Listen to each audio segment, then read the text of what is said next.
मला तुम्ही सांगाल की बाबा रे मी तुला 5 रुपये देतो, मला धुरंधर सारखा ऑडिओ करून दे, तर ती गोष्ट प्रॅक्टिकली शक्य आहे का? तुम्ही फक्त त्याला ॲज अ टूल म्हणूनच ट्रीट करताय की बाबा रे हा सॉफ्टवेअर वापरतो. एखादं आपण गाणं ऐकतोय तर ते गाणं नेमकं कसं ऐकावं, सॉफ्टवेअर जरी ॲडव्हान्स झाले असले तरी सुद्धा ते सॉफ्टवेअर यूज करणारा माणूस सुद्धा तेवढाच नॉलेजेबल असायला हवा. काळ्या कोठडीत बसलेला असतो, पण नेमकं काय करतो त्या काळ्या कोठडीत? आपलाच दुश्मन आपल्याच देशात आहे. पाकिस्तान तो सेकंड नंबर पे.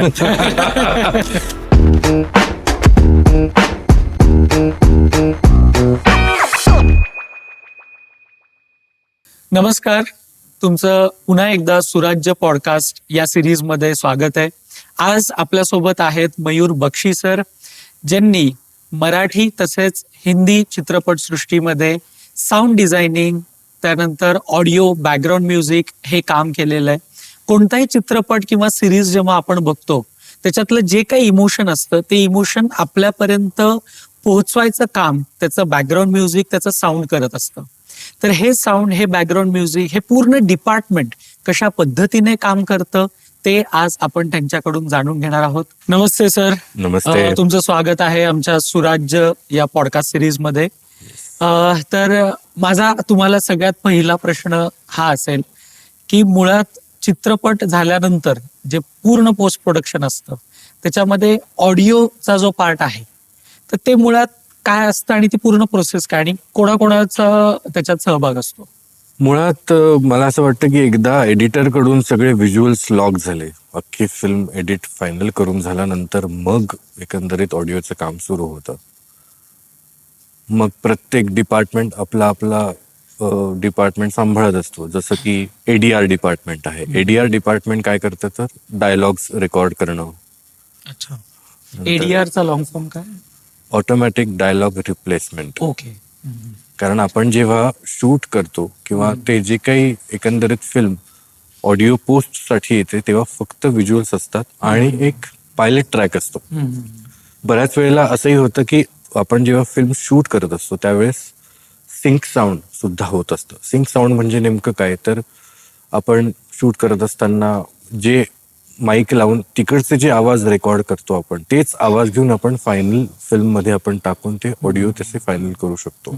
म्हणून बऱ्याच वेळेला काही काही फिल्म सिंक साऊंड सुद्धा करतात आणि काही काही फिल्म, मॅक्झिमम सद्यस्थितीला अशी आहे की मॅक्झिमम फिल्म सध्या एकंदरीत पूर्ण पोस्ट मध्येच होतात. डायलॉग्स रेकॉर्ड करणं हे एडीआर इंजिनियरचं काम असतं.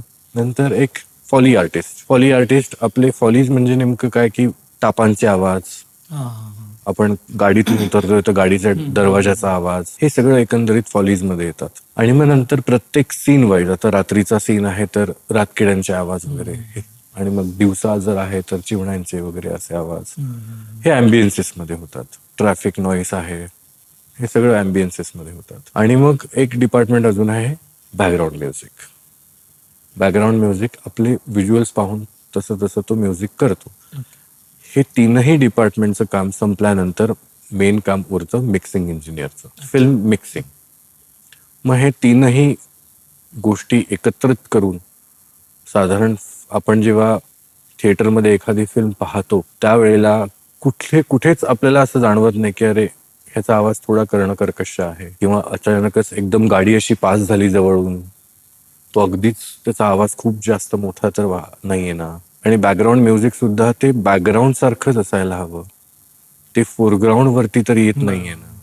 ह्या सगळ्या गोष्टींचं लेवल करणं, आवाज कमी जास्त करणं, हे मिक्सिंग इंजिनियरचं काम आहे. ओके. आणि मग नंतर एकंदरीत फिल्म ती फायनल झाल्यानंतर, ती मिक्स कम्प्लीट झाल्यानंतर त्याचं मास्टरिंग होतं. मास्टरिंग म्हणजे नेमकं काय की थिएटरमध्ये सगळ्या लाऊडनेस जी आहे थिएटरमधली, स्पीकरमधून खूप जास्त जोरात तर आवाज येत नाहीये ना.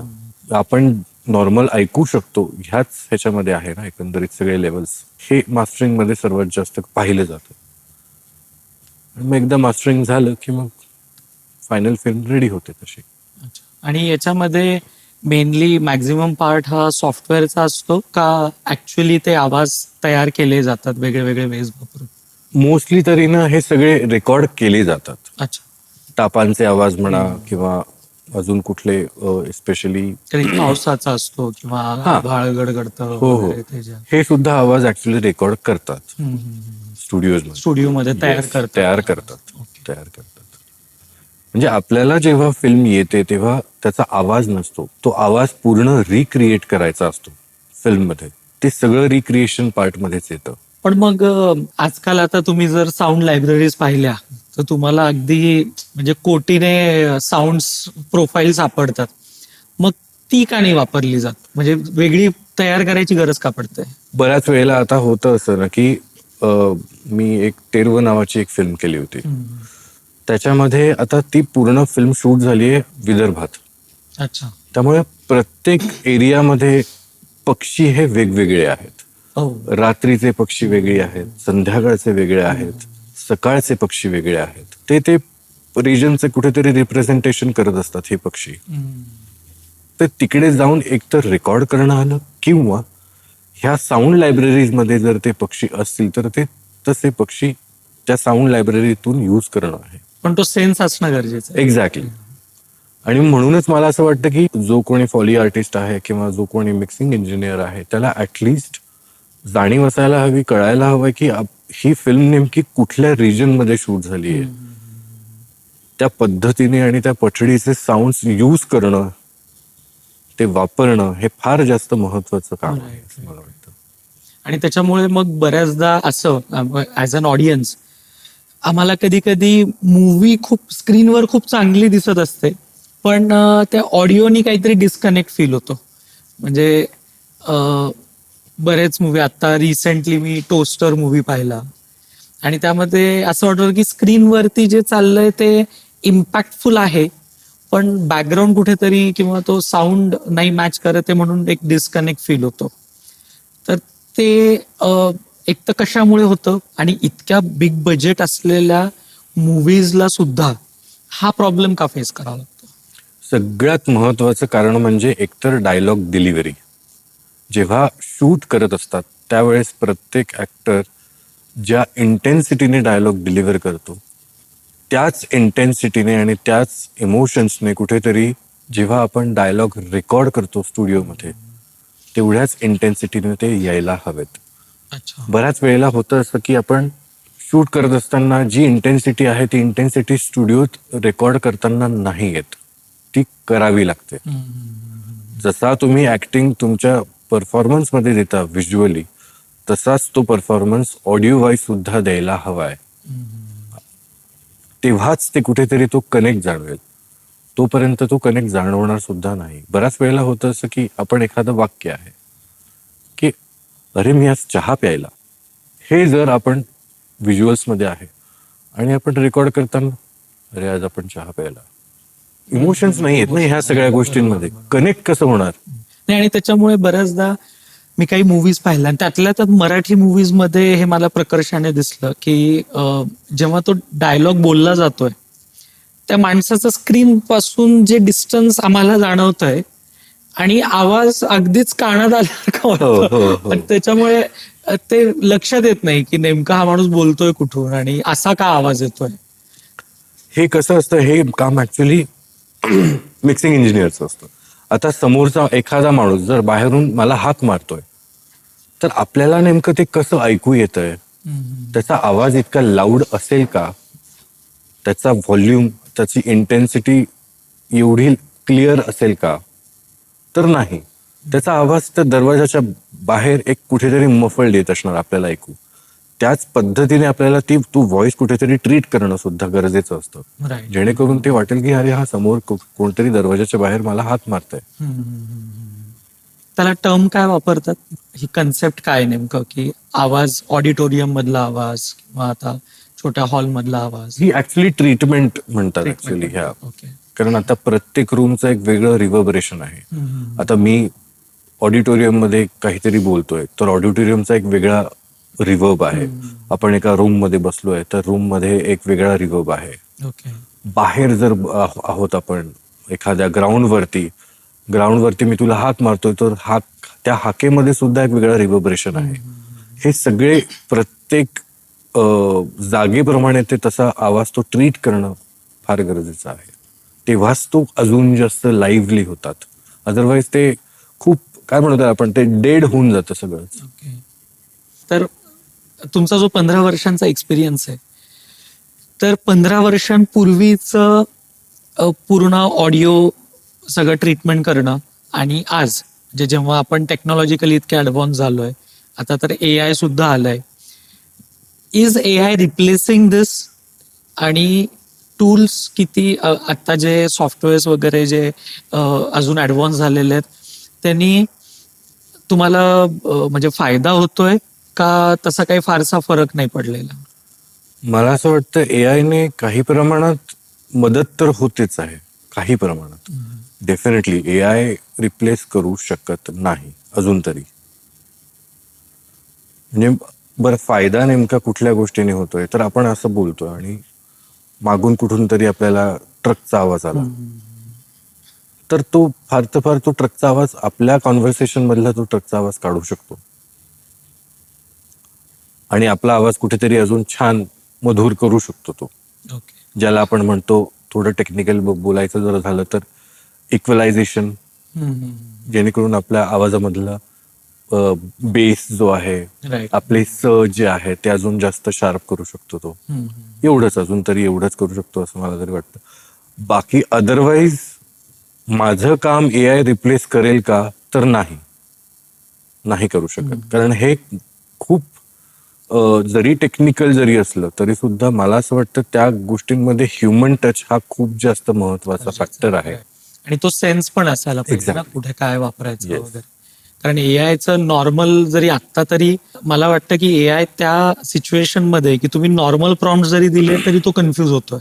हो हो म्हणजे जे आपण एखाद्या व्यक्तीला इझिली सांगू शकतो तसं ते एआयच्या बाबतीत घडू शकत नाहीये. हो. राईट. सो मग आता हे सॉफ्टवेअर वाईज, आता एआयचा पार्ट झाला, पण सॉफ्टवेअर वाईज, टेक्नॉलॉजी वाईज तुमचं डिपार्टमेंट किती ऍडव्हान्स झालंय 15 वर्षामध्ये? खूप ऍडव्हान्स झालंय, खूपच. म्हणजे आधी ह्या सगळ्या गोष्टी ऍक्च्युली टेपवरती रेकॉर्ड व्हायच्या, हो. त्यामुळे तेवढं टेप म्हणजे ती जुनी कॅसेट यायची. ओके. येस. ती कॅसेट म्हणजे आता वेगळ्या स्पूल म्हणतात त्याला ऍक्च्युली. त्याच्यावरती सगळे ऑडिओचं सगळं काम व्हायचं, बी इट डायलॉग्स म्हणा, नंतर म्युझिक म्हणा, बाकीचे सगळे साऊंड डिझायनिंग पार्ट म्हणा, हे सगळं टेपवरती यायचं. आता सगळं पूर्ण डिजिटल झालंय. म्हणजे आता इतकं ऍडव्हान्स झालंय सॉफ्टवेअर्सच्या बाबतीत सुद्धा की बेसुऱ्या माणसाला आपण नक्कीच सुरात आणू शकतो. इतकं ऍडव्हान्स झालेलं आहे. ओके. मला सिंगिंग ट्राय करायला हरकत नाही हो. अरे नक्कीच, प्रश्नच नाही. नाही, कारण माझा सिंगिंग सोबतचा अनुभव खूप वाईट आहे. This is a good news for me then. कसं आहे ना, मुळात सॉफ्टवेअर जरी ऍडव्हान्स झाले असले तरी सुद्धा ते सॉफ्टवेअर यूज करणारा माणूस सुद्धा तेवढाच नॉलेजेबल असायला हवा. हे फार जास्त गरजेचं आहे. कारण काय होतं, बऱ्याच वेळेला नुसतं आपण सॉफ्टवेअर यूज करतो, अरे पण त्याचा वापर सुद्धा योग्य तो झाला पाहिजे. Right right. हे फार गरजेचं आहे. बरं, आता या म्हणजे आता फिल्म फेटर्निटी जेव्हा आपण म्हणतो तेव्हा मॅक्झिमम लोकांचं ऍस्पिरेशन जे असतं दॅट इज लाईक की आपण ऍक्टर व्हायचंय, ऍक्ट्रेस व्हायचंय, किंवा ऍटलिस्ट डिरेक्शन मध्ये जायचंय, असिस्टंट डिरेक्टर व्हायचंय, प्रोडक्शन मध्ये जायचंय. पण आता त्याच्यासोबत हे सगळे टेक्निकल वेगळे वेगळे डिपार्टमेंट्स असतात. पण याबद्दल खूप कमी जणांना ऍस्पिरेशन असतं की याच्यात आपण करिअर करावं. तुमच्या डोक्यात हे कसं आलं की आपण इंडस्ट्रीत तर जाऊ, पण त्यात साऊंडवालं डिपार्टमेंटमध्ये आपण जाणार?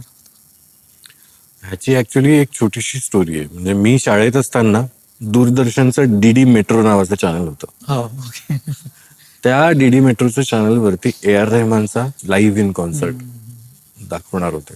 तर तो काहीतरी साधारण 7:30 वाजता काहीतरी सुरू होणार होता कॉन्सर्ट, आणि 7 वाजता ऍक्च्युली 7 ते 7:30 अर्धा तास त्यांनी की ह्या कॉन्सर्टच्या मागे काय काय नेमकी कुठली कुठली ताकद लावलेली आहे हे त्यांनी दाखवलं. टेक्निकल दाखवलं की म्हणजे स्टेजवरती किती माईक्स आहेत, ते कसं एकंदरीत स्पीकर्स पर्यंत ऐकू येतंय, त्यासाठी लागणारे कुठले कुठले इक्विपमेंट्स आहेत, कोण कोण माणसं ती इक्विपमेंट्स सांभाळत आहेत, त्याच्यावरती काम करत आहेत. हे झालं ऑडिओ बाबतीत, व्हिडिओच्या बाबतीत सुद्धा त्यांनी दाखवलं. आणि जेव्हा मी ते ऑडिओचं एकंदरीत पाहिलं आणि ते इतकं जास्त फॅसिनेटिंग होतं मला, की म्हटलं हे हे काहीतरी छान आहे आणि ह्याच्यामध्ये ऍक्च्युली अजून शिक्षण घेणं फार जास्त गरजेचं असं मला वाटलंच. आणि मग तुमचं म्हणजे that was the first time तुम्हाला म्युझिक बद्दल अट्रॅक्शन वाटलं का आधी पण काही त्याचं बॅकग्राऊंड आहे?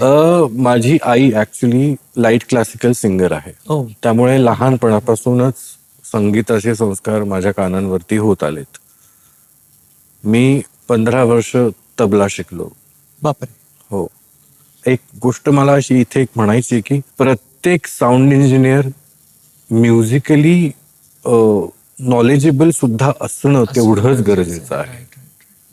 प्रत्येक साऊंड इंजिनियर हा म्युझिशियन असायला हवा. हे फार मोठं ऍटलीस्ट एक तरी महत्वाची इन्स्ट्रुमेंट गोष्ट यायला आहे. पाहिजे. एक तरी इन्स्ट्रुमेंट यायला हवी आहे. म्हणजे असं आहे की फार त्याचा खूप जास्त चांगला समज ऍक्च्युली म्हणू आपण त्याला की ती खूप जास्त चांगली समज एस्पेशली वाईल मिक्सिंग म्हणा तुम्ही नंतर रेकॉर्डिंगच्या वेळेस म्हणा ह्या गोष्टींचं नक्कीच तुम्हाला मदत होते. So that actually played a really good part. Yes. त्याच्यामुळे तुम्हाला पुढे ती समज यायला किंवा ते तो सेन्स डेव्हलप व्हायला हेल्प झाली. नक्कीच. मग याच्यासाठी काय समजा आता एखादा कोणी नवीन व्यक्ती आहे ज्याला साऊंड मध्ये आपलं करिअर करायचं आहे इंडस्ट्रीमध्ये, तर त्याच्यासाठी कुठल्या युनिव्हर्सिटीज असतात का काय शिक्षण कुठे घ्यावं त्याने? नक्कीच युनिव्हर्सिटीज आहेत, नंतर काही इन्स्टिट्यूशन्स आहेत जिथे आपण प्राथमिक शिक्षण घेऊ शकतो. आपली युनिव्हर्सिटी ऑफ मुंबई तिथे सुद्धा साऊंड इंजिनिअरिंगचा कोर्स आहे. प्लस FTII तर पुण्यामधलं ते तर मोठं इन्स्टिट्यूट आहेच आहे. तुम्ही कुठे केलं होतं? मी केलं होतं डिजिटल अकॅडमी नावाची एक इन्स्टिट्यूट होती. तिथं माझं साऊंड इंजिनिअरिंगचं प्राथमिक पुण्यात शिक्षण का? घेतलं. मुंबईमध्ये. मुंबईमध्ये. तिथे पूर्ण पूर्ण म्हणजे थिअरी पासून म्हणजे फार महत्वाचं असं की कान तुमचे तयार करणं हे त्यांनी करून घेतलं. हो. एखादं आपण गाणं ऐकतोय तर ते गाणं नेमकं कसं ऐकावं एका साऊंड इंजिनियरने हे तिकडे ऍक्च्युली बेसिक शिकवलं जातं. ग्रेट. आणि मग त्यानंतर एकतर तुम्हाला पहिलं काम कसं मिळालं आणि सेकंडली आता जर नवीन कोणाला यायचं असेल इंडस्ट्रीमध्ये तर ते जो फर्स्ट ब्रेक आपण म्हणतो तर तो कसा क्रॅक करायचा? पहिलं काम म्हणण्यापेक्षा ऍक्च्युली कामं अशी एक एक होत गेली. म्हणजे असं कुठलंच असं माइलस्टोन काम असं सुरुवातीच्या काळात तर कोणी पटकन असं आपल्याला देत नाही. आपण जसं जसं बरं हे क्षेत्र असं आहे ना जेवढं तुम्ही कराल तेवढं कमी आहे. शेवटी महत्वाचं काय आहे तर तुमचा अनुभव, तुमचा एक्सपिरियन्स. जेवढा तुमचा अनुभव जास्त तेवढंच त्या कामांमध्ये हळूहळू प्रावीण्य तुम्ही मिळवत जाता. पण फर्स्ट काहीतरी तर कुठेतरी तर स्टार्ट करावं लागेल ना, म्हणजे ते स्टार्ट कुठून करणार? की समजा आज मी तो कोर्स केला कम्प्लीट आणि मला एक्सपिरियन्स साठी का होईना पण मला आता काम सुरू करायचं तर मी कोणाला भेटणार? मला असं वाटतं की जेव्हा तुम्ही प्राथमिक शिक्षण घेता साऊंड इंजिनिअरिंगचं त्याच्यानंतर कुठल्या तरी साऊंड इंजिनिअरकडे तुम्ही असिस्टंट म्हणून काम करावं. अच्छा. कारण जेव्हा तुम्ही थिअरीचा अभ्यास केल्यानंतर प्रॅक्टिकलमध्ये ते कसं त्या गोष्टींचा वापर करावा, कुठल्या पद्धतीने करावा हे जाणून घेण्यासाठी आपण एका इंजिनियरकडे, एक्सपिरियन्स्ड इंजिनियरकडे काम करणं की बाबा रे ही व्यक्ती कसं काम करते, कसं एखाद्या गोष्टीला पाहते, शेवटी ते संस्कार सुद्धा होणं फार जास्त गरजेचं आहे. म्हणजे इथे पण ती गुरु शिष्य परंपरा अर्थातच आहेच. कोणीतरी मेंटर असायला पाहिजेच. आणि याच्यामध्ये पण म्हणजे टेक्निकल फील्डमध्ये पण इंडस्ट्रीमध्ये लॉबिंग आणि नेपोटिझम वगैरे चालतं? खूप आहे तसं बघायला गेलं तर खूप आहे. मला वाटलं ते फक्त ऍक्टिंग आणि नाही. डिरेक्शन मध्येच आहे. पोस्ट प्रोडक्शन मध्ये सुद्धा खूप आहेत. सगळ्याच डिपार्टमेंटमध्ये असं एखादं डिपार्टमेंट मला नाही सांगता येणार पण सगळ्याच डिपार्टमेंटमध्ये फेवरेटिझम आहेच. नेपोटिझम पण आहे. होय नक्कीच. पण म्हणजे हे कसं, कारण आता ठीक आहे एक वडील ऍक्टर आहेत, मुलाला वाटतं की हा ते पडद्यावर आपण फेमस होऊ वगैरे, पण टेक्निकल याच्यात एवढं असं फेम म्हणजे सामान्य माणसांना मोठ्या मोठ्या मुव्हीजचे पण टेक्निकल टीम माहिती नसते. तिथे एक मुलगा कसं म्हणू शकतो की माझे वडील साऊंड इंजिनियर आहेत तर मी पण तेच होणार म्हणून? आता अर्थात हा मुद्दा असा झालाय की त्या मुलाला जर खरंच साऊंड इंजिनियर व्हायचं आहे का, की बाप म्हणतोय म्हणून साऊंड इंजिनियर व्हायचंय, ह्या दोन गोष्टी आहेत. महत्वाचं म्हणजे त्याला जर त्या गोष्टींमध्ये आवड असेल तर तो नक्कीच करू शकतोय. पण त्याच्यामध्ये आता मुद्दा असा आहे ना की एकंदरीत बाप जर साऊंड इंजिनियर असेल तर मग त्या गोष्टींचे संस्कार लहानपणापासून त्या मुलावरती सुद्धा होत असतात ना, की बाबा रे माझा बाप स्टुडिओत जाऊन नेमकं काय करतोय, काळ्या कोठडीत बसलेला असतो पण नेमकं काय करतो त्या काळ्या कोठडीत, काय काय काम करतो, त्याच्यावरती त्या मुलावरती तसे संस्कार होत असतात. त्यामुळे त्यालाही कुठेतरी त्या गोष्टींची क्युरिओसिटी निर्माण होतेच.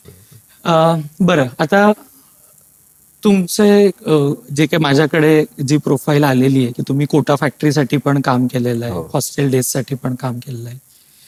आता हे थोडंसं हिंदी इंडस्ट्रीकडे आपण वळतोय, तर तिथला तुमचा एक्सपिरियन्स कसा होता आणि what is the difference between Marathi industry आणि Hindi industry in terms of professionalism?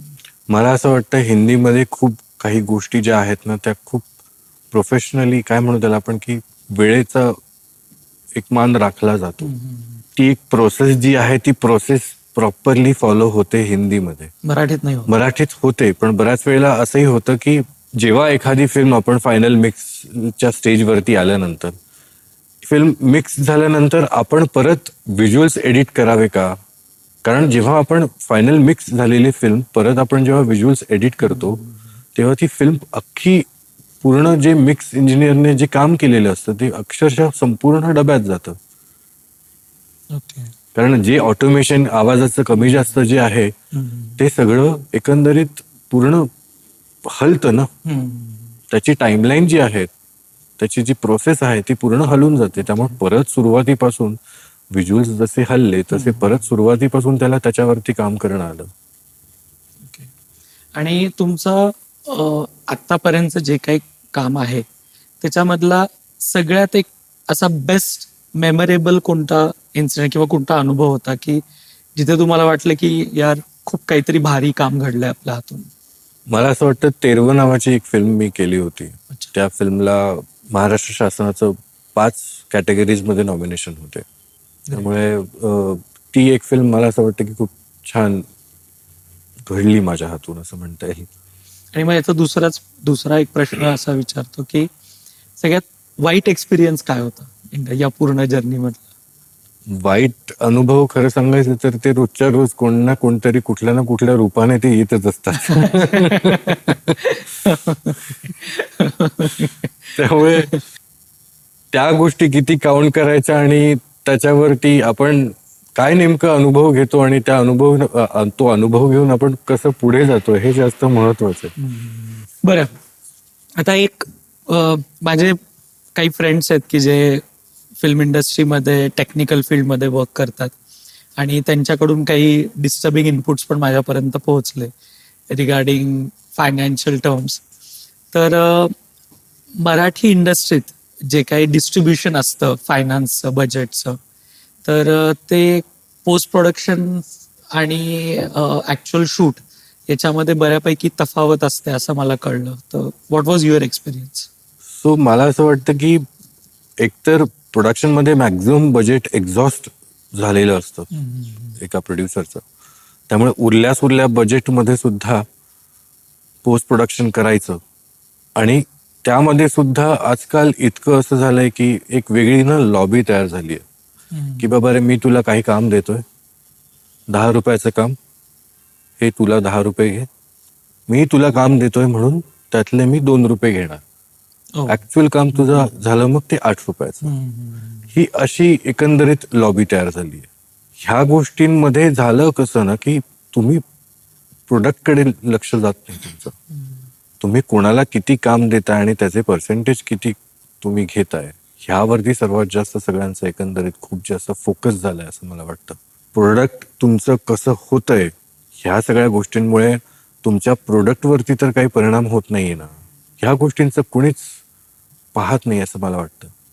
मग याचं काही असं ठरलेले नॉर्म्स नसतात की कोणाला किती % मध्ये बजेट गेलं पाहिजे वगैरे? मुळात आपण हे आता अर्थात हा सगळा खरं सांगायचं तर ना बाजार झालाय.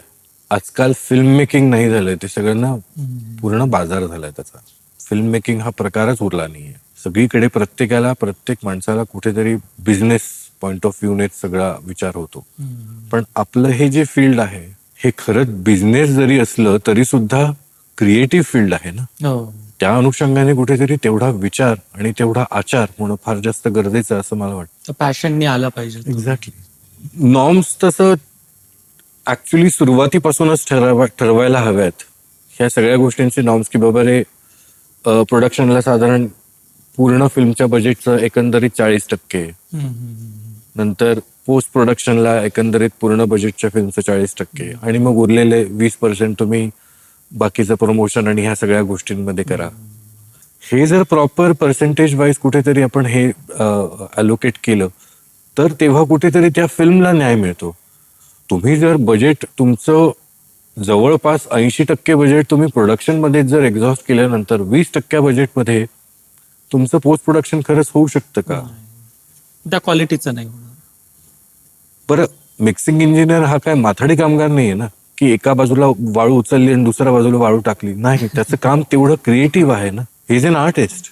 त्या पद्धतीने त्याला मुळात तुम्ही ट्रीट करताय का, की तुम्ही फक्त त्याला ऍज अ टूल म्हणूनच ट्रीट करताय, की बाबा रे हा सॉफ्टवेअर वापरतो. He is actually crafting your film audio wise.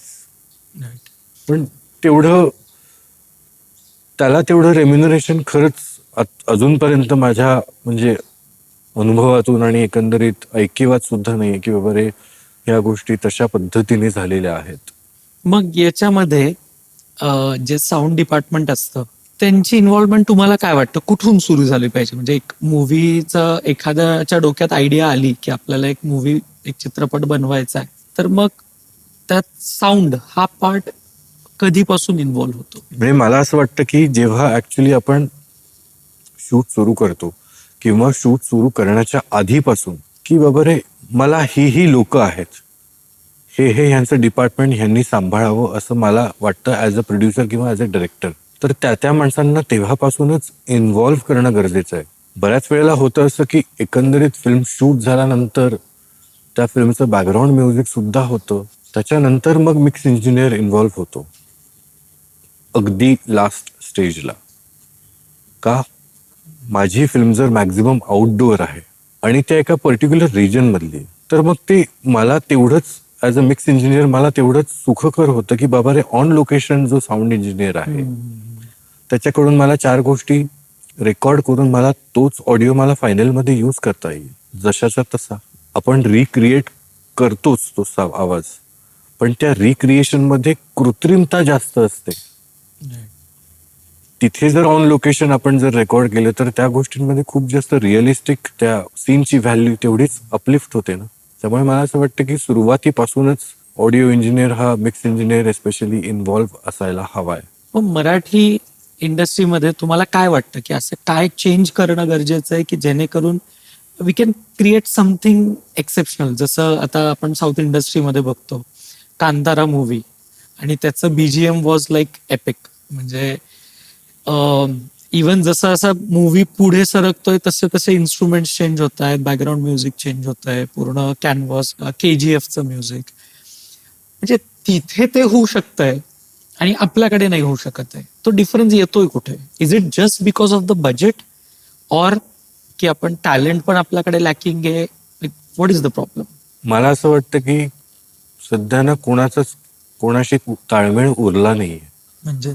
म्हणजे कसं की एकंदरीत ऑन लोकेशन जो इंजिनियर आहे त्याने नेमकं काय काय करायला पाहिजे, काय काय नाही. म्हणजे मला तरी असं वाटतं की एका मिक्स इंजिनियरला त्याला स्क्रिप्ट वाचणं आणि ती स्क्रिप्ट काय नेमकी आहे, काय पठडीचं आहे, काय सब्जेक्ट आहे, because he is crafting your audio, film audio.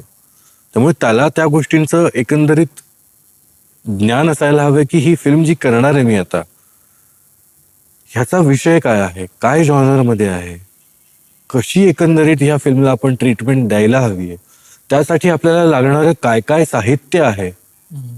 Shoot करत असताना जर मला ते ऑडिओ जर मला फायनलसाठी मिळाले तर मग तेवढंच प्रत्येक सीन तो तेवढाच अपलिफ्ट होतो, तेवढंच त्या फिल्मसाठी तेवढीच मदत होते त्या गोष्टींची. बरं तारतम्य उरलं का नाहीये, कारण ऑन लोकेशन जो इंजिनियर आहे तो रेकॉर्ड करून कधी बाजूला होतो कळत सुद्धा नाही, कोणी केलंय हेही माहिती नसतं. आता यामध्ये रिलेव्हन्स किती इम्पॉर्टंट आहे? लाईक फॉर एक्झाम्पल आपण छावा मूवी बघितला. छावा मूवीमध्ये बजेट त्यांचं बेस्ट होतं, बजेटच्या बाबतीत प्रॉब्लेम नव्हता. साऊंड दिलेला A.R. रहमान, म्हणजे टॅलेंटच्या बाबतीत पण आपण शंका नाही घेऊ शकत. बट स्टील आता जेव्हा रितेश देशमुख यांचं राजा शिवछत्रपती येत आहे आणि त्याला अजय अतुलने जे बॅकग्राऊंड म्युझिक दिलंय, when we sync that with Chhaava movie, तर तोच मूवी जास्त गुज बम्स आणतोय. तर इथे तर बजेट पण आहे, टॅलेंट पण आहे, मग रिलेव्हन्सचा कुठेतरी प्रॉब्लेम येतोय का? मुळात मला असं वाटतं ना की प्रत्येक डिपार्टमेंटचं तेवढंच चोख कास्टिंग सुद्धा होणं गरजेचं आहे. आपण फक्त म्हणतो की ऍक्टर ऍक्ट्रेस ह्यांचं कास्टिंग, पण नाही. बॅकग्राऊंड म्युझिक करणारं व्यक्ती त्याचं कास्टिंग, साऊंड डिझायनिंग करणारं व्यक्ती त्याचं कास्टिंग, आणि एक मिक्सिंग इंजिनियरचं कास्टिंग, हे कास्टिंग सुद्धा योग्य होणं खूप जास्त गरजेचं आहे. आता मी महाराष्ट्रात वाढलो, त्यामुळे मला इकडच्या रिजनचं काय एकंदरीत लोकसंगीत आहे, कुठल्या कुठल्या प्रकारचे इन्स्ट्रुमेंट्स आहेत, यांचं नॉलेज आहे. आता मी इथे बसून तुम्ही मला सांगाल की बाबा रे एखाद्या आसामच्या एका फिल्मचं म्युझिक करायचं आहे, तर ते मला जमेल का? मला असं वाटतं ज्या ज्या मातीत तिची लोक आहेत त्यांनीच त्या गोष्टींचं प्रतिनिधित्व करावं असं मला फार वाटतं. पण मग अशाने बॉलिवूड पण म्हणेल की आम्ही मराठी टेक्निशियन्स का घ्यावे, कारण ते तर मग मराठी आहेत आणि आम्ही सगळं हिंदीमध्ये करतोय. कारण आता नाही म्हटलं तरी हिंदी ही आपली राष्ट्रभाषा आहे. जरी आपण मराठी बोलत असलो तरी सुद्धा आपल्या आजूबाजूला कोण ना कोणतरी नॉन महाराष्ट्रीयन असतंच, त्यांच्याशी आपला तेवढा संवाद होत असतो. नाही म्हटलं तरी आपल्याला तेवढं हिंदीचं नॉलेज, आपल्याला विषय आहेत ना शाळेत आपण हिंदी हा सब्जेक्ट शिकतो.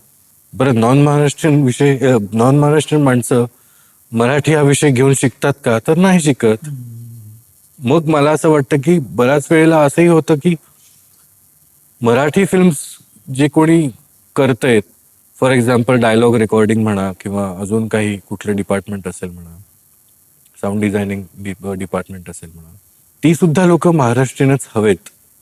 कारण जेव्हा आपण एखादा डायलॉग रेकॉर्ड करतो तेव्हा त्या ऍक्टरचा एकंदरीत प्रेझेन्स काय आहे, त्या कुठल्या पद्धतीने तो डायलॉग डिलिव्हरी करतोय, त्याची बोलण्याचा ढंग कसा आहे, काय एकंदरीत त्याचा पॅटर्न आहे, हे आपण पाहून आणि पायलट ट्रॅक ऐकूनच आपण डायलॉग्स रेकॉर्ड करतो.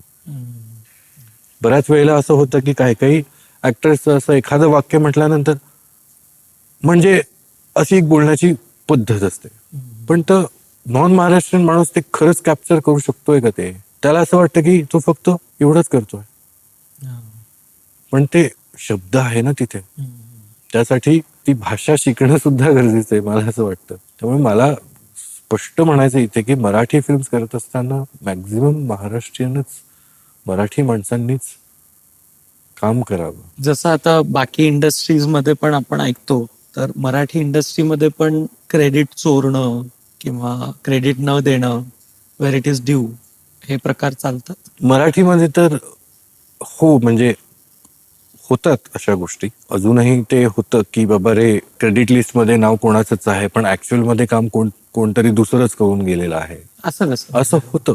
पण मग ज्यांनी केलंय तो क्लेम करणार ना. क्लेम जरी केलं तरी सुद्धा मला असं वाटतं की ते त्या फिल्मचे जे डिरेक्टर्स आहेत, जे प्रोड्युसर्स आहेत, त्यांनी ह्या गोष्टींची जबाबदारी घेणं आणि ते कटाक्षाने पाहणं की जे लोक माझ्या फिल्मवरती काम केलेलं आहे त्यांची नावं सगळ्यांची आलेली आहे का, हे प्रत्येक डिरेक्टर आणि प्रोड्युसरने बारकाईनं बघणं तेवढंच गरजेचं आहे. पण मग यांना डिरेक्टर प्रोड्युसरनी अपॉइंट नसतं केलेलं. आता ही अनसेड रूल आहे असं मला म्हणायचंय की बाबा रे प्रत्येक डिरेक्टरने की बाबा रे कोण कोण लोक आहेत जी आपल्या फिल्मवरती त्यांनी काम केलेलं आहे त्यांची नावं आपल्याला टाकणं हे खूप जास्त गरजेचं आहे. कारण प्रत्येकाला तेवढं प्रत्येक ते क्रेडिट देणं ही खूप जास्त महत्वाचं आहे. ते डिपार्टमेंट त्यांनी ते सांभाळलेलं असतं. तुमचा काही अनुभव आहे असा? म्हणजे हो तसा आहे. एका फिल्मचं ऍक्च्युली अख्खी फिल्म जेव्हा बघून झाली माझी त्याच्यानंतर एंड क्रेडिट लिस्ट वाचत होतो तेव्हा मला कळलं की अरे ह्या एंटायर एंड क्रेडिट लिस्ट मध्ये माझं नाव कुठेच नाहीये ऍज अ मिक्स इंजिनियर. मग अशा वेळेस नेमकं काय करावं? किती आपण ह्या गोष्टींमध्ये आपण व्हॉइस आउट करावं. व्हॉइस आउट करणं सुद्धा गरजेचं आहे. कारण एखादी गोष्ट आपण एकदा सांगतो, दोनदा सांगतो, तीनदा सांगतो, परत परत जर तीच गोष्ट सांगावी लागली तर मग त्या सांगण्यालाही काही अर्थ उरत नाही. याची काही लिखापडी वगैरे नसते आधी की म्हणजे असं क्रेडिट कसं कोणी खाऊ शकतं? मला ते I am still processing that की ऍक्च्युली मला असं वाटतं की काही काही वेळेला ना तो हलगर्जीपणा होतो. म्हणजे अग्रीमेंट न करणं. मुळात बऱ्याच वेळेला असंही होतं की आपण एखादी फिल्म करतोय. ही गोष्ट ऍक्च्युली मराठी फिल्म इंडस्ट्रीमध्ये होते की मी एखादी फिल्म जर मिक्स करतोय तर त्याची लिखापडी काही नाही. सगळं it's always on word of mouth. पण त्या वर्डला पण काहीतरी किंमत असेल ना. किंमत काहीच नाहीये. मला एक सांगा आता मी ही एक फिल्म केली हे मला माहितीये हे तुम्हाला माहितीये ह्याचं माझ्याकडे काही रिटर्न काही आहे का? सद्यस्थितीला तुम्ही जर एखादा मेल वगैरे केला किंवा हो ही तुम्ही फिल्म करताय आणि एवढं तुमचं त्याचं रेम्युनरेशन आहे तेवढंच आपण काय म्हणू त्याला प्रूफ असं म्हणू शकू. अदरवाईज कोणाला काय कळणार आहे की बाबा रे मीच ह्या गोष्ट फिल्मचं मिक्सिंग केलंय की नाही. त्यामुळे ऍज अ डिरेक्टर तुम्ही सुद्धा ह्या गोष्टींची खात्री बाळगता ना की हो ह्या व्यक्तीने माझ्या फिल्मचं मिक्सिंग केलं आहे.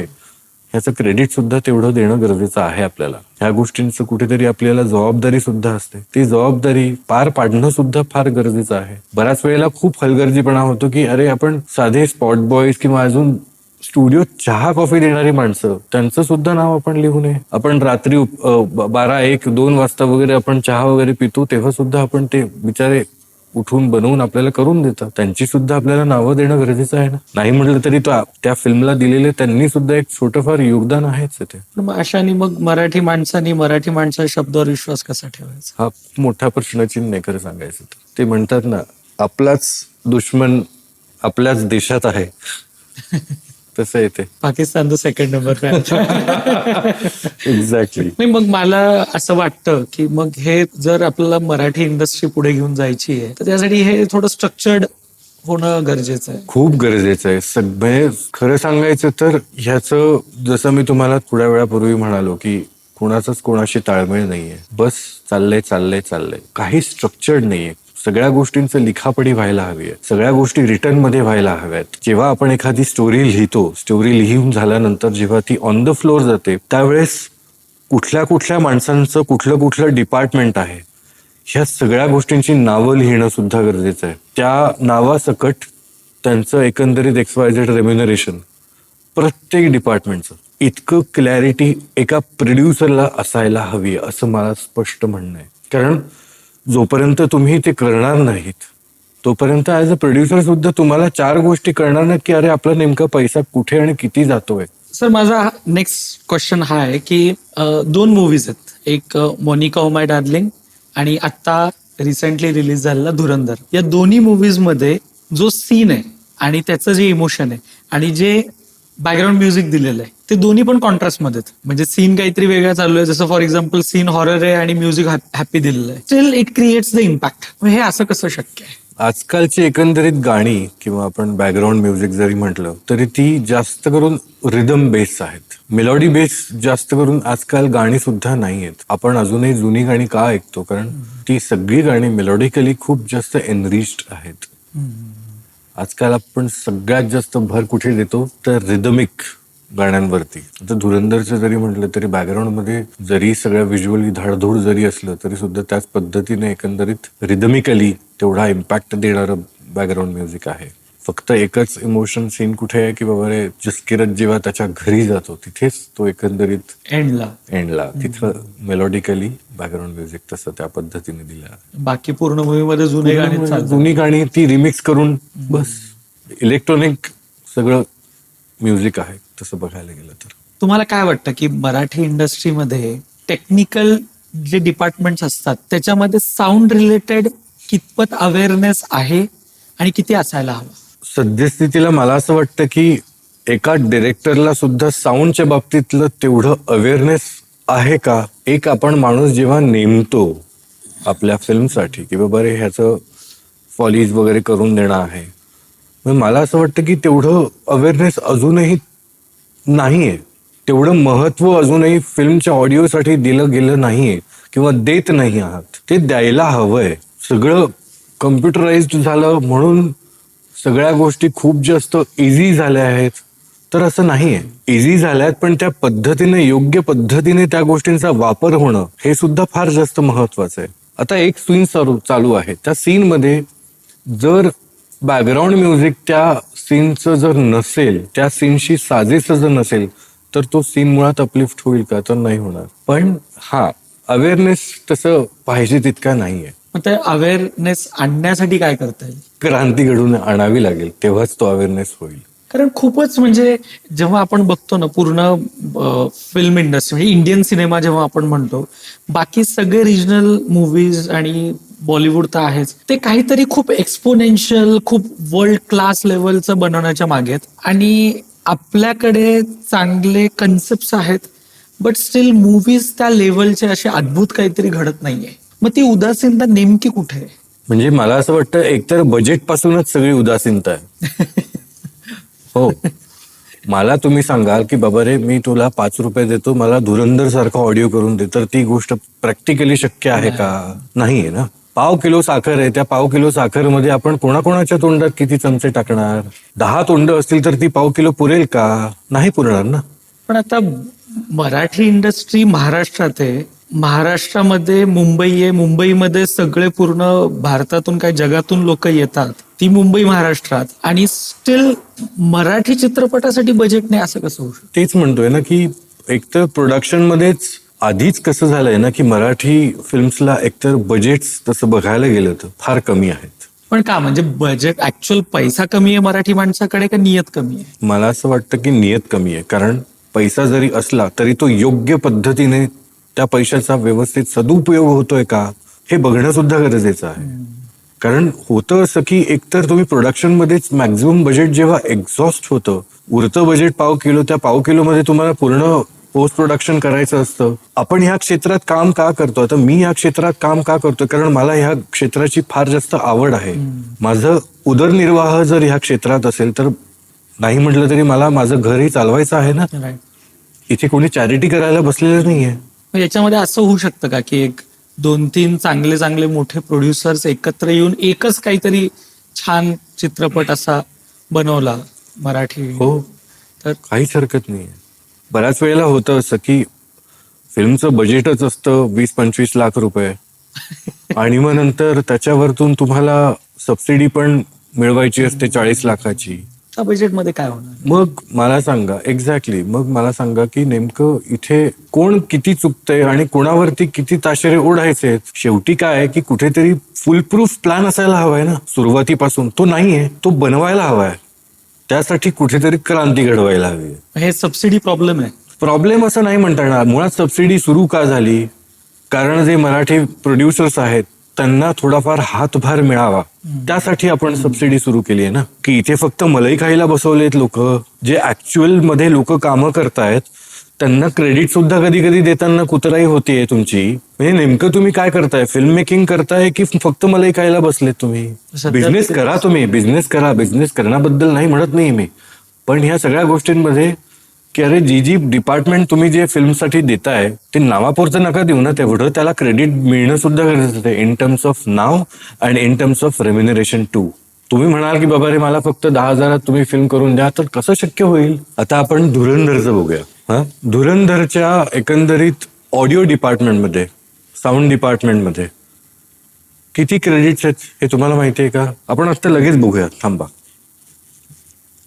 म्हणजे पूर्ण साऊंड ज्यांनी केलेलं आहे ते त्या total team. एंटायर फिल्म मध्ये साधारण किती लोकांनी फक्त ऑडिओ डिपार्टमेंटमध्ये काम केलेलं आहे त्यांची क्रेडिट लिस्ट आपण बघूया.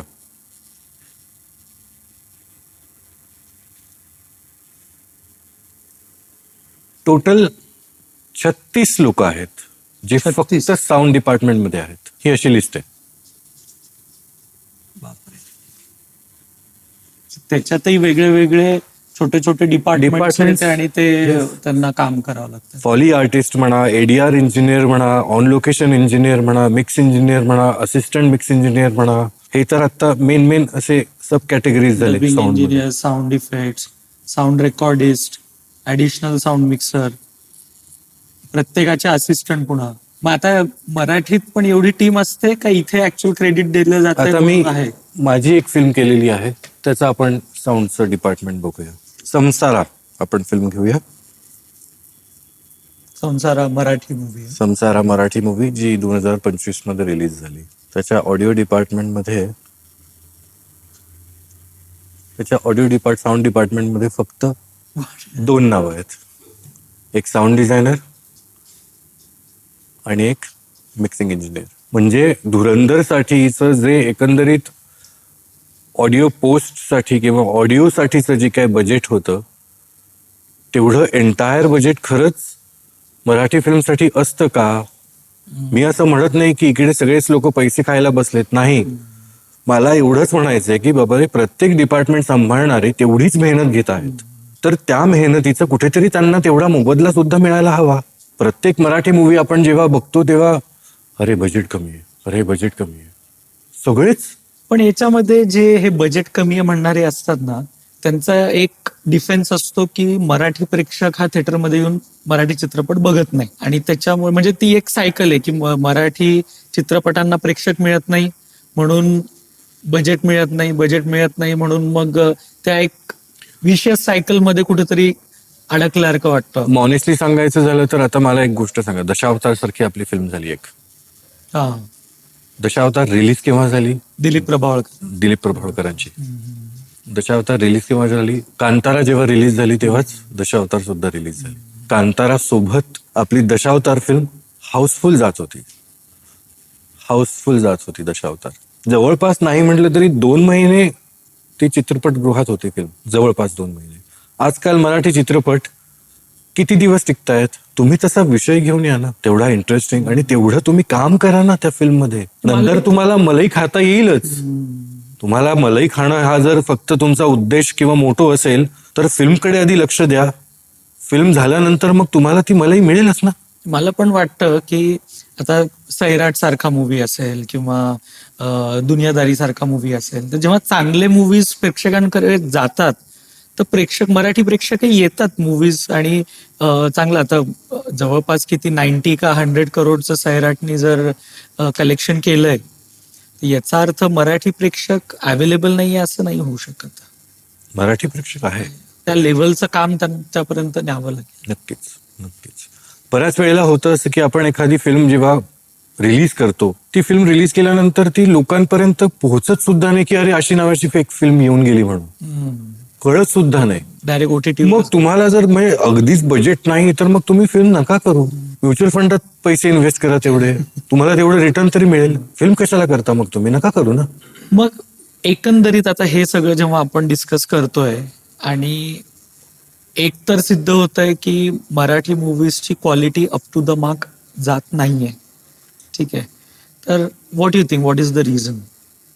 आजकाल असं झालंय ना की क्वालिटीपेक्षा क्वांटिटी ऑफ द फिल्म झाली आहे. त्यामुळे क्वालिटी दिवसागणित खूप ढासळत चालली आहे, अक्षरशः खूप जास्त ढासळते, आणि कोणीच क्वालिटीकडे लक्ष देत नाहीये. मुळात आपल्या फिल्मचं लिखाण खरंच चांगल्या लेवलचं झालं आहे का, हे आजकाल कोणीच पाहत नाहीये. लिखाण बेसिक गोष्ट, गाभा आहे ना तो फिल्मचा, लिखाण फिल्मचं, स्टोरी पूर्णती, ते लिखाण मुळात तेवढं ताकदीचं व्हायला हवंय, तेवढं ताकदीचं होत नाहीये. आणि मग तसंच ते कुठेतरी कॅरी फॉरवर्ड होत जातं. जर तुमचं लिखाण छान ताकदीचं असेल तर पुढचे बाकीचे डिपार्टमेंट सुद्धा तेवढेच ताकदीचे होतील ना. तुम्ही जर लिखाणच नाही व्यवस्थित केलं तर मग पुढचे जे डिपार्टमेंट्स आहेत, शूटिंग करताना DOPs म्हणा, पोस्टमध्ये एडिटर म्हणा, साऊंड डिझायनर्स म्हणा, मिक्सिंग इंजिनियर्स म्हणा, बॅकग्राऊंड म्युझिक करणारे व्यक्ती म्हणा, त्यांना सगळ्यांना आजकाल लिटरली आठवड्याभरात एक अख्खी फिल्म शूट करून रेडी करायची असते. नाही ना होत. तेवढा वेळ द्यावा लागतो. इथे सगळेजण माथाडी कामगार नाही आहेत. प्रत्येक जण आपलं आपलं डिपार्टमेंट आर्टिस्टिकली सांभाळतोय ना. मग याच्यामध्ये हा जो आपल्याला वाटतं की बदल घडावा आपल्या इंडस्ट्रीमध्ये, याची सुरुवात खरं कोण करू शकेल? म्हणजे हे डिरेक्टर करू शकेल, प्रोड्युसर करू शकेल का? What could be the source? मला असं वाटतं की ह्या सगळ्या गोष्टींमध्ये सगळे एकत्र येणं गरजेचं आहे. Directors, producers, editors, DOPs, ईपीस, audio डिपार्टमेंटची माणसं सगळे एकत्र येऊनच त्या गोष्टी होणार आहेत. अदरवाईज मला कधी कधी असं वाटतं, भीती सुद्धा आहे या गोष्टींची, की अरे मराठी फिल्म्स मुळात बनणं सुद्धा बंद होईल का ह्या गोष्टींमुळे. पण मग तुम्ही म्हणलात तसं, जर जे मीडिएटर्स आहेत त्यांना जर मध्ये काय त्यांचं कमिशन काढायला मिळत असेल तर ते सगळ्यांना एकत्र का येऊ देतील? म्हणूनच प्रॉब्लेम तो आहे ना. या सगळ्या गोष्टींचा मुळात अवेअरनेस असायला हवा, की अरे आपण जे करतोय, आपण ही जी फिल्म करतोय, ही फिल्म खरंच त्या पठडीची आहे का? त्या एकंदरीत त्याचं साचा जो आपण बांधतोय तो तेवढाच त्या ताकदीचा आहे का? आणि मग याच्यामध्ये म्हणजे मीडिएटरची गरज का पडते? बिकॉज आपल्याकडे चित्रपट महामंडळ आहे. मला समजा एखादं काम करायचं आहे तर मला मयूर बक्षींपर्यंत पोहोचायसाठी मीडिएटरची काय गरज आहे? मला डायरेक्ट का नाही पोहोचतात? कारण होतं असं, एकतर प्रत्येक, आता मुंबईतलं तसं बघायला गेलं तर ना, चांगले चांगले मोठे स्टुडिओज ऍक्च्युली चांगले इंजिनियर्स नाही आहेत म्हणून बंद पडण्याच्या मार्गावरती आहेत किंवा बंद पडलेले सुद्धा आहेत. मग तुम्ही जर त्या इंजिनियर्सना, आणि मुळात स्टुडिओ हा चालतो कोणामुळे, तर त्या माणसांमुळे, त्या इंजिनियर्समुळे स्टुडिओ चालतो. ते इंजिनियर्सच जर नसतील तर तुमचा मुळात स्टुडिओ चालेल का?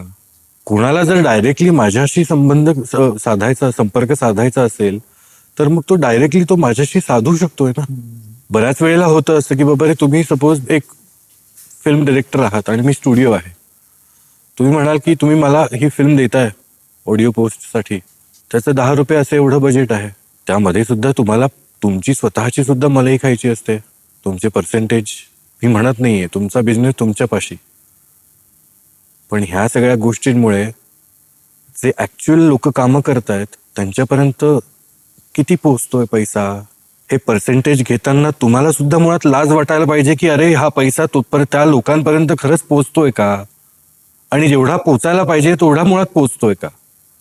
तर ह्या गोष्टी ठेवलं जात काही कोणाला कसलं, मी म्हणून म्हटलं ना, कोणाचा कोणाशी काही ताळमेळ नाहीये, काही कुठल्याच गोष्टींचा ट्रॅक नाहीये, कुठल्याच गोष्टींमध्ये लिखापडी नाहीये. जिथे उगवेल तिथे उगवेल असं एकंदरीत सगळं चाललंय. तुम्हाला याचे अनुभव आले? हो हो हो, डे टू डे लाईफ मध्ये असे अनुभव येत आहेत मला. मग तुम्ही का नाही पुढाकार घेत की नाही, मी लिखापडी केल्याशिवाय मी कामच नाही करणार म्हणून? मी पुढाकार जरी घेतला तरी सुद्धा समोरची व्यक्ती त्या बाबतीत खरंच तेवढं अग्रेसर होईल का, किंवा ती तेवढी त्या बाबतीत सिरियसनेस घेईल का? बरं, मी एकदा सांगणार, दोनदा सांगणार, तीनदा सांगणार, किती वेळा सांगणार मी? समोरचा माणूस जर मला तसा रिस्पॉन्डच करत नसेल तर मग माझ्या सांगण्यालाही काही अर्थ उरत नाहीये ना. मग मी का सांगावं? मग तो दुसरा ऑप्शन शोधेल. आणि तो सुद्धा एखादा असेल तो नॉन महाराष्ट्रीयन असेल. माझं नॉन महाराष्ट्रीयन लोकांशी काही प्रॉब्लेम नाही असं नाहीये, पण आपण जर एखादी मराठी फिल्म करतोय, मराठी कलाकृती करतोय, तर मराठी कलाकृती करताना तेवढे मराठी लोक जोडले गेले पाहिजेत. मग पूर्ण टेक्निकल टीमचं जी फ्रेटर्निटी आहे ती एकत्र येऊन हे ठरवत का नाही की नाही, जसं ऍक्टर्सचं अग्रीमेंट कंपल्सरी असतं, ऍक्टर्ससाठी ते कार्ड कंपल्सरी असतं, त्यांच्यासाठी चित्रपट महामंडळात ते जाऊन कंप्लेंट करू शकतात, त्याचा उपयोग किती होतो माहिती नाही, बट स्टील ते करू शकतात. बट तसं टेक्निकल टीमचा पण एक काहीतरी तर एक ग्रुप असला पाहिजे की बाबा आम्ही, आता रिक्षावाल्यांचे पण ग्रुप्स आहेत, त्यांनी पण ठरवलं की आम्ही पर किलोमीटर एवढ्या अमाऊंटच्या खाली आम्ही जाणार नाही. मग त्याच्याही पेक्षा प्रॉब्लेमॅटिक, त्याच्यापेक्षा ही वाईट हालत टेक्निकल टीमची म्हणावं लागेल का? आहे, ऍक्च्युली आहे. आता आपण सपोज एखादं फॉर एक्झाम्पल असं म्हणू आपण की बाबा रे, मी एखादी फिल्म करतोय 10 रुपयात, पण दुसरा समोरचाच अजून एक मराठी माणूस येतोय आणि तो म्हणतोय की बाबा रे, ही फिल्म मी 5 रुपयामध्ये करून देईन.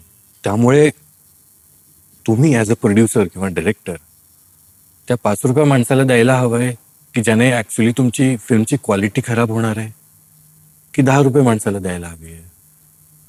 ह्या मुळात गोष्टींचा अवेअरनेस ॲज अ प्रोड्युसर किंवा डायरेक्टर म्हणून त्यांना समजायला हवाय. पुन्हा तेच क्वालिटीवर येतं. एक्झॅक्टली.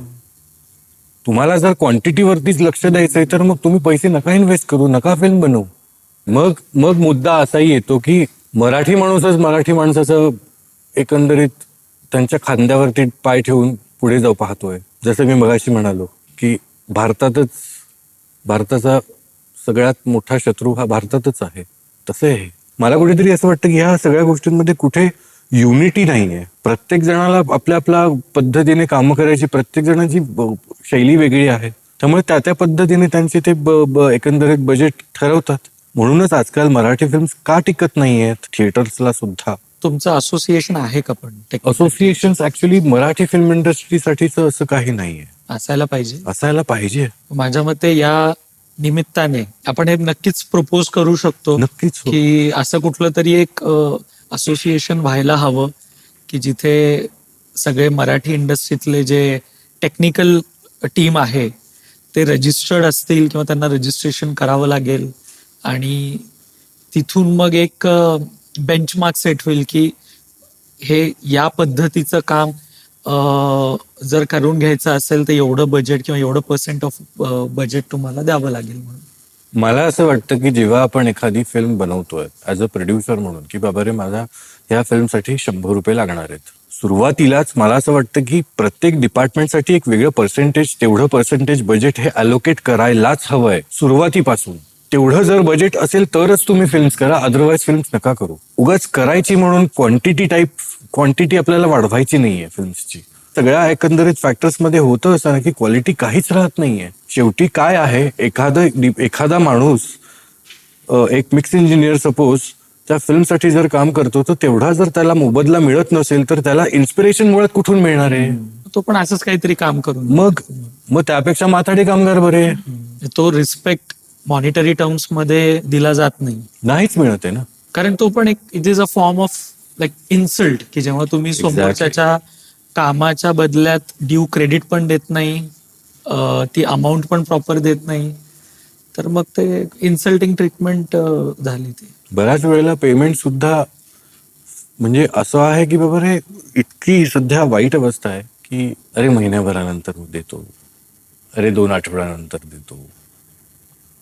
का? तुम्ही जर त्या डिपार्टमेंटला तेवढा पैसा जर अलॉट केलेला आहे तर तो तुम्ही वेळेत द्या ना. ऍडव्हान्स प्रकार नसतो काय आहे ना, पण ते सुद्धा त्याच्यामध्ये सुद्धा कुतराई होतेच प्रत्येक वेळेस. आपल्याला काम तर हवंच असतं, कारण आपला उदरनिर्वाह चालू आहे ह्या कामांवरतीच. समजा कोणाला एखाद्या प्रोड्युसरला डिरेक्टरला एक चांगलं खरंच मनापासून काम करायचंय आणि त्यांना मयूर बक्षींपर्यंत पोहोचायचंय, तर कसं पोहोचणार? म्हणजे समजा मला आता आज तुम्ही माझ्या समोर आहात म्हणून, पण मी एक नवीन ठरवलं की मला एक खूप छान कलाकृती करायची आहे आणि मला पर्टिक्युलर साऊंडसाठी या व्यक्तीपर्यंत पोहोचायचं आहे, तर वेअर आर यू लिस्टेड? म्हणजे कुठलाही व्यक्ती कॉन्टॅक्ट कसं करता येतो? तुम्ही माझं नाव जरी गुगलवरती सर्च केलं, माझं इंस्टाग्राम प्रोफाईल आहे, फेसबुक प्रोफाईल आहे, तुम्ही केव्हाही कसंही तुम्ही कॉन्टॅक्ट करू शकता मला. त्याच्यावर DM करता? हो. आणि पब्लिक प्रोफाईल आहे नक्कीच. बरं, आता जे 2 क्वेश्चन्स असतील माझे की एकतर जे आता नवीन प्रोड्युसर्स किंवा डिरेक्टर्स मराठी इंडस्ट्रीत यायला बघतायत, ठीक आहे, त्यांच्यासाठी तुम्हाला काय वाटतं, काय गाईडलाईन्स त्यांनी स्वतःसाठी घालून घेतल्या पाहिजेत? आणि सेकंडली जे नवीन असे मुलं असतील की ज्यांना साऊंड डिझायनिंग मध्ये किंवा बॅकग्राऊंड म्युझिक मध्ये किंवा ऑडिओ डिपार्टमेंट मध्ये यायचं आहे, तर त्यांनी काय मेंटली प्रिपरेशन करून यायला पाहिजे? Will start with the first question. मुळात प्रोड्युसर्सनी मला असं वाटतं ना की सगळ्या गोष्टी खूप क्लिअर ठेवाव्यात ऑन पेपर सुद्धा आणि त्यांच्या मनामध्ये सुद्धा. बऱ्याच वेळेला होतं असं की आजकालचे मुळात प्रोड्युसर हे खरंच फिल्म प्रोड्युसर्स आहेत का की फिल्म इन्व्हेस्टर आहेत? इंटेन्शन काय? मुळात इंटेन्शन तुमचं क्लीन आणि क्लिअर असणं हे फार जास्त गरजेचं आहे. ऑडिओ वाईज तुम्हाला काही मदत लागली कुठल्या बाबतीत, कुठलं गाईडलाईन हवी असेल, गायडन्स हवा असेल तर मी आहेच आहे. तुम्ही केव्हाही मला संपर्क करू शकता. आणि सेकंड क्वेश्चन. मला असं वाटतं की नवीन मुलं ज्यांना ह्या क्षेत्रामध्ये खरंच काम करावं असं जर वाटतंय तर त्यांनी आधी पहिली गोष्ट म्हणजे साऊंड ह्या विषयाचं काही बेसिक थिअरीज मुळात समजून घ्यायला हव्यात, त्या शिकायला हव्यात आणि मग नंतर एखाद्या इंजिनियरकडे जाऊन तुम्ही त्याचं प्रात्यक्षिक ज्ञान कुठेतरी त्यांनी घ्यायला हवंय. But is it really happening career? Happening actually तसं बघायला गेलं तर हो हॅपनिंग आहे. कारण तुम्ही एका फिल्मचा जेव्हा पूर्ण आवाज क्राफ्ट करता, ही ऍक्च्युली एक वेगळी कलाकृती आहे आणि it's a very interesting career. तेवढं तुम्हाला डेडिकेशन मुळात देणं फार जास्त गरजेचं आहे. तेवढा वेळ आणि सगळ्यात महत्वाचं म्हणजे पेशन्स. आता नवीन जनरेशनचा तोच प्रॉब्लेम आहे, त्यांच्याकडे Impatient आहे पेशन्सच सगळे. नाहीये. सर आता हे जे साऊंड डिझायनिंग आहे किंवा बॅकग्राऊंड म्युझिक आहे किंवा ऑडिओ डिपार्टमेंट आहे, तर हे काम किती हॅपनिंग आहे? आता मला हे सांगा, तुमची आवडती फिल्म किंवा कलाकृती कुठली आहे? आता रिसेंटली तर धुरंधर आहे. मग आपण एक असा विचार करूया की तुम्ही आता आज घरी गेल्यानंतर धुरंधर लावाल नेटफ्लिक्सवरती आणि आवाज म्यूट करून टाका. तुम्हाला तेवढाच सेम इफेक्ट जाणवेल का? त्या फिल्मचा प्रभाव जो आहे तो तुम्हाला तेवढा जाणवेल का? तर नाही. आता फॉर एक्झाम्पल झालं तर आपण एक असाच एक सीन घेऊया की एका कारचा ऍक्सिडेंट होतोय आणि ती कार अशी स्लो मोशन मध्ये हवेत गोल गोल गोल गोल फिरते. त्या कारमध्ये एक लहान पोरग आहे. त्या कारच्या ऍक्सिडेंट मध्ये उगाचच्या उगाच आपण बॅकग्राऊंड म्युझिक खरंच टाकाल का? तर नाही. तिकडे तो सायलेन्स सुद्धा महत्वाचा आहे की फक्त त्या कारमधल्या लहान मुलाच्या रडण्याचा आवाज आहे. उगाचच्या उगाच आपण तिकडे बॅकग्राऊंड म्युझिक नक्कीच टाकणार नाही. काही काही सीन्स असे आहेत ते आपल्याला सायलेन्स वरती सुद्धा खेळावे लागतात. तो सायलेन्स कुठे वापरायचा हे पण कळणं गरजेचं. एक्झॅक्टली. शेवटी किती नाही म्हटलं तरी हे एक डिझायनिंगचा पार्ट आहे हा. जरी विजन डायरेक्टरची असली तरी सुद्धा ऍज अ साऊंड डिझायनर म्हणून आपण कुठल्या गोष्टी कशा आणि किती प्रमाणात वापरायच्या आहेत हेही फार महत्वाचं आहे. ओके, तर आता सर शेवटचा प्रश्न आहे आजचा की जर प्रेक्षकांना तुम्हाला सांगायचं असेल की कोणते असे चित्रपट आहेत की जे बघून तुम्हाला साऊंड डिझायनिंग कळू शकतं किंवा साऊंड डिझायनिंग स्टडी करायसाठी हे चित्रपट बघायला पाहिजे, तर तुमचे रेकमेंडेशन्स कोणते असतील? मराठीमध्ये आत्ताच एक फिल्म रिलीज झाली त्रिज्या नावाची. त्रिज्या. त्रिज्या अच्छा. ती एक फिल्म आहे. नंतर साबरबोंड एक अप्रतिम फिल्म आहे. साबरबोंड. साबरभोंड. ओके. हे 2 फिल्म्स आहेत. आणि नंतर हिंदीमध्ये तसं बघायला गेलं तर उरी आहे, या. गँग्स ऑफ वसीपूर आहे. असे छान फिल्म्स आहेत जिथे ऍक्च्युली खरं सांगायचं तर सायलेन्स सुद्धा इतका सुंदर वर्क होतो ना काही काही सीन मध्ये. कमालच आहे म्हणजे. नंतर हॉलिवूडमध्ये बघायला गेलो तर एकतर जुरासिक पार्क आहे या राईट. आणि इन्सेप्शन आहे. फार अप्रतिम साऊंड आहे एकंदरीत आणि फार सुंदर मिक्सिंग झालंय पूर्ण फिल्मचं सुद्धा. ग्रेट. Thank you sir. आज तुम्हाला भेटून खूप छान वाटलं. तुमच्याकडून खूप छान इनपुट्स मिळालेत आणि डेफिनेटली 2 गोष्टी आपण या पॉडकास्टने आज नक्की साध्य केल्यात की एक म्हणजे ज्यांना आज टेक्निकल फील्डमध्ये इंडस्ट्रीमध्ये यायचं आहे, तिथे करिअर करायचं आहे, त्या मुलांना पण चांगली दिशा मिळाली.